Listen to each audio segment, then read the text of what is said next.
is Rob, and welcome once again. Doing something a little bit different today. Something that I thought was a completely original idea of mine, but then I had a recent look on my, had a little search on YouTube recently, and actually found that it had in fact been done before. So give that video a watch by Sarah McFly, where she drunkenly puts current F1 drivers into Hogwarts houses. But I'm doing something slightly different today. Number one, I'm sober in this one. It's 2 o'clock in the afternoon, and I'm not that kind of person. And also, it is every F1 champion. So not just modern day drivers, it's more every F1 champion from the past 70 years, Farina, all the way to last year with Lewis Hamilton. You know, just sorting out every single driver into a house at Hogwarts School of Witchcraft and Wizardry. Now, as you can tell from my background, I'm not one of those fans who lives and breathes Harry Potter, who has complete knowledge of that franchise. But I do have enough knowledge of the houses to say which person it would suit, which person would suit which house more, how they would fit in, what traits they have, based on their driving style, when they were racing, you know, things like that. But for those who do not know how the houses work, let me just go through the main four. So first up, you've got Gryffindor, the red colours. There'll be a lot of Gryffindors in the books and the films, so it's easy to see a lot of traits with them. And usually we'll find a lot of bravery, determination. They wear their hearts on their sleeves, Gryffindors.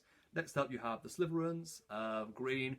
A lot of often wrongly perceived as the bad house. You know, all the villains go there. Everyone, if you're going to be a Slytherin, you're going to be a bad wizard when you grow older. But there's so much more to Slytherin than that. You know, they've got leadership, ambition, you know, they like, and that's important traits to have in a person, and as you'll see in this, a lot of racing drivers as well.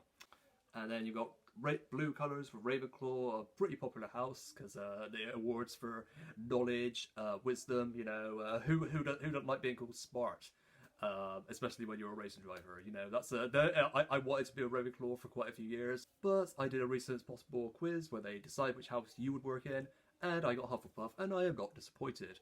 Hufflepuff, they award kindness and loyalty, you know. They say it's a boring house. No. Hufflepuffs, well, they're not a load of duffers, Hagrid, let me tell you that. So, now we've got to work out which F1 champions from 1950s present day would work in which house. Of course, as I said, based on this on driving style, and also how they came across outside the car, you know, how they lived their lives, you know, after racing and before. You know, it could be a whole host of things. I've got quite a few names in here, but I'm only going to do 10 this time because so this video don't take too long, because I know, because like, you know, I ramble. We're probably 3 minutes into the video already, and I haven't taken one name out, so let's just get on with it. How many people say they draw names into a hat and actually have one? I fortunately do, but it's very rare you see it, isn't it? So first up, we've got James Hunt the Shunt. Interesting one. I mean, fairly short career, of course, for him. 1973 to 79. You know, 10 wins. Obviously, 1 World Championship in very dramatic style. I think probably the first 2 houses we can eliminate. Perhaps Hufflepuff and Ravenclaw. Not much knowledge or as much. Well, maybe in terms of commentating, James Hunt, yeah, definitely Ravenclaw, but maybe not so much as a driver, which is kind of what we're marking things down today. So I think I will put Mr. Hunt. It's Gryffindor. Yeah, I think I'd say James Hunt's a Gryffindor. Lots of bravery behind the wheel, like I'd say aggressive. You know, maybe a bit of Slytherin in him, but also when he was fast, he had the dedication and the bravery to do that. So I think it's close between Gryffindor and Slytherin, but I think Gryffindor just pips him. KK Rosberg. Now then, KK Rosberg, sadly, is one that people don't really have that much to say about. I, however, do. You know, fairly short career for him, just like Hunt. You know, he started at a late age. He finished at the normal age, so only had a few years of actual action, and you know, only 5 career wins. So naturally, people don't really hold him that high. They say, oh, he was quite lucky in 1982 winning the championship that year, but I don't think that's true. I don't think how he won the championship, and the fact that he only won the 1 championship due to, you know, injuries of others, the misfortunes of others. You know, I don't think Rosberg should be, you know, get any criticism for that. He's delivered in that year, and you had to in '82. So, but as for him, I think Again, from what I've heard, very daring driver. I think what could have been his first win in Austria '82 against Elio De Angelis. That last lap battle with what was one of the closest finishes at the time. He by only 5 wins, but they were all in fairly interesting fashion. You know, his first one, his last one. You know, he had to work for a lot of them, and I think from his peers, they've said he was a pretty spectacular driver. So I think I'm going to put him with Hunt in Gryffindor House.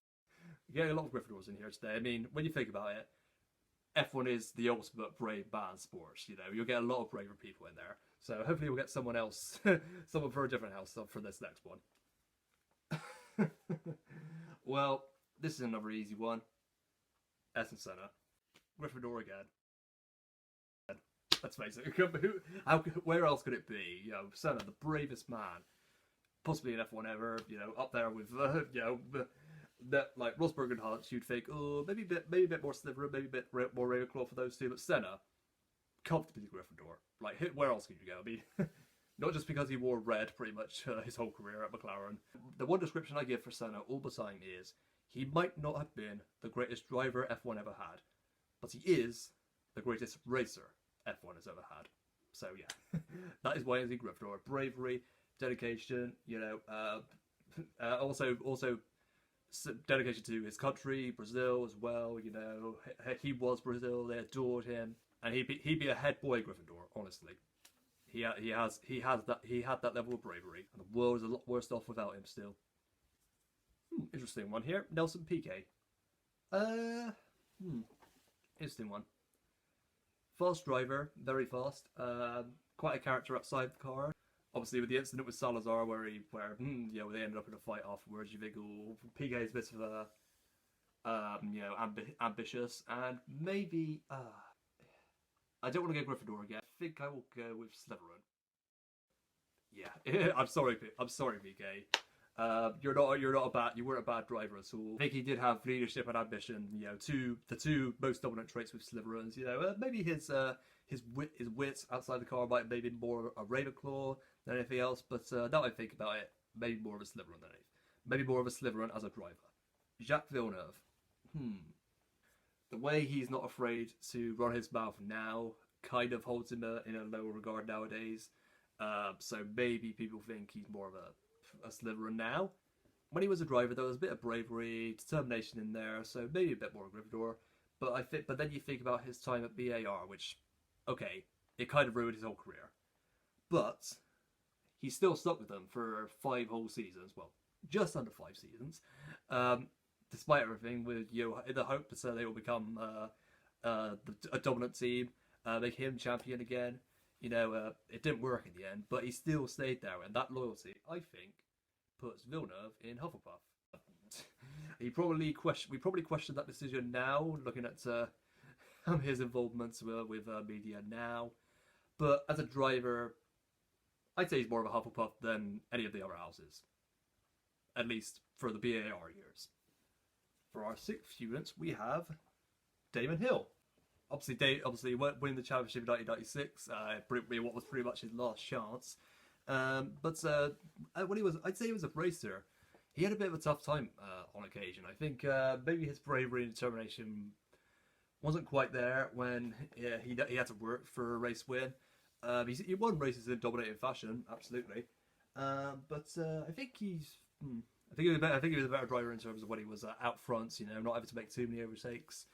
He still made good ones, but sometimes those races didn't work out. And I think 1995 that would have been a tough year for him, and that kind of influenced this choice. So I'm going to put him in Hufflepuff, along with Villeneuve, teammates at Williams, and now they're housemates. So that kind of worked. Yeah, as bad as the time he had, at times when he had to work for race wins, had to overtake people, and there were a few mistakes along the way. He still delivered outside the car. You know, loyalty and kindness. That's, you know, those are strong Hufflepuff traits. So the more I think about it, yeah, the more like a Hufflepuff he seems to feel, and the way he comes across nowadays when he works for Sky Sports, you know, just a lovely person. Definitely next person whose book I'm going to buy. I'll definitely go on the lookout for that at some point. So Damon Hill, Um, in his Jordan overalls. We'll remember that. He goes into Hufflepuff. El Maestro, Juan Manuel Fangio. Well, 1950s now, a period that's not really looked on that much or that fondly. And obviously the 50s, that was the decade of Mr. Fangio. You know, it's a shame really that he is such an F1 legend, but he's dipping down the list of greatest of all time. The longer, the further back his time was, and I don't think that's I think that's a completely wrong thing to do. He should be held in as high regard as the likes of Senna, you know, Clark, Hamilton, Vettel, Schumacher. You know, Fangio.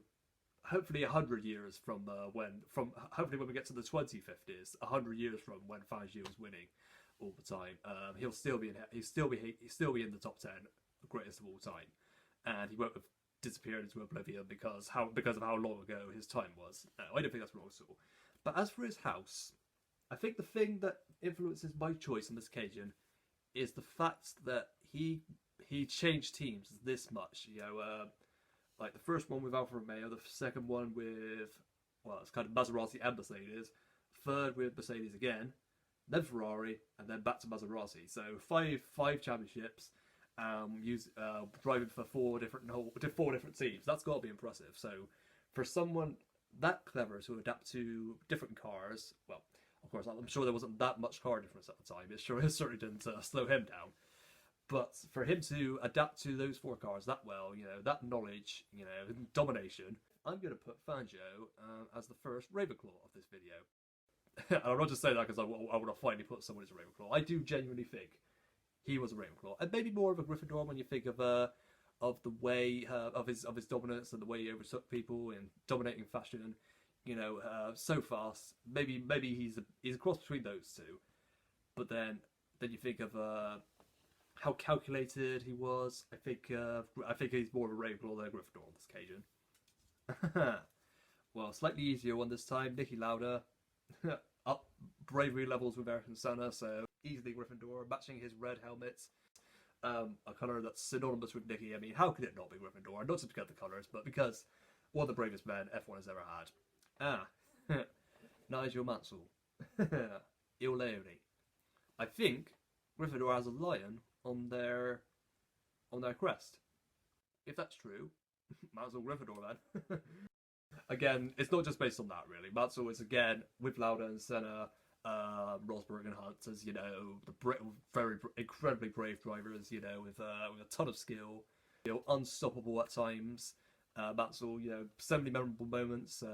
One championship is not a good reflection on how much else he achieved in his career. Mansell, Gryffindor, no question. Jensen Button, lovely stuff. Nice and easy this one. Ravenclaw, matching his blue helmets.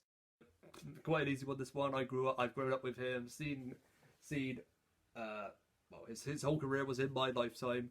I've seen how calculated he was at the wheel, his smooth driving, his knowledge, having been around for 17 years. A lot of his wins were in races where he had to use his knowledge and his ability in either the West or changeable conditions, you know. And really just a smooth overtaker, good knowledgeable person as a presenter, but also when he was racing. His knowledge, his wisdom, and his character as well, they completely shine through. So easily Ravenclaw for Button alongside Fangio. And that's all for today, guys. I think 10 was a good round number to do today, but I'll probably do another one of these, whether that's with F1 champions or current day drivers, or it could be another motorsport altogether. Let me know in the comments what you'd rather see if I was to do this again. Make sure you like this video if you enjoyed it. Subscribe. I do videos every single Wednesday. I try. Not sure what next week's will be. It might be a review for the forthcoming Bahrain Grand Prix, but unless I come up with a better idea, we'll have to see. As always, thanks for watching, and I will see you. On Wednesday. Probably should have taken these names out first.